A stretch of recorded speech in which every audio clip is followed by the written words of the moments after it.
شاہد ضمیر صاحب، بہت اچھا آپ نے جو غزل سنائی، اپنی حد میں رہیے اور آگہی بن جائیے۔ جناب صدر کی اجازت سے اب میں دعوت دوں گی شکیل صاحب کو،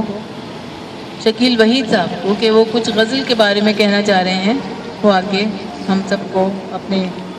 تجربے یا ہماری نالج میں اضافہ فرمائیں۔ شکیل وحید صاحب۔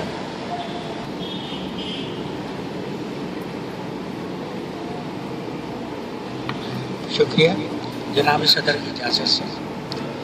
میں آپ کا میں نے چند سطرے چند صفحات دیکھے، اس کا نام ہے اگر۔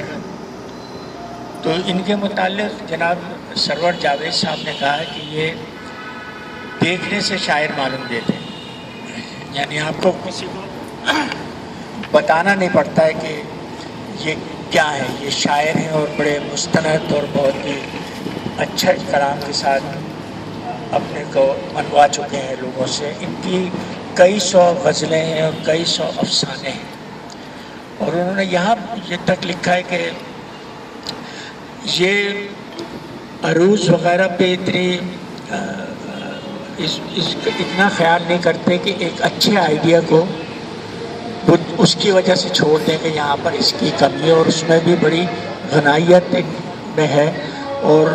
چیزیں وہ کریٹ کرتے ہیں جو لوگوں کے دل پہ اثر کریں۔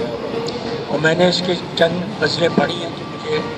یہ محسوس ہوا کہ جو انہوں نے لکھا ہے ان کے بارے میں وہ بالکل موضوع ہے اور ان پہ سوٹ کرتا ہے، اور ان کی شخصیت دیکھ کر بھی مجھے بھی لگتا تھا کہ یہ کوئی شاعر ہے یا بہت بڑے افسانہ نگار ہیں، جس کی تصدیق ایک بہت بڑے تنقید نگار نے کی۔ یہ ایک غزل ہے، کتنے چہرے پڑھے نہیں جاتے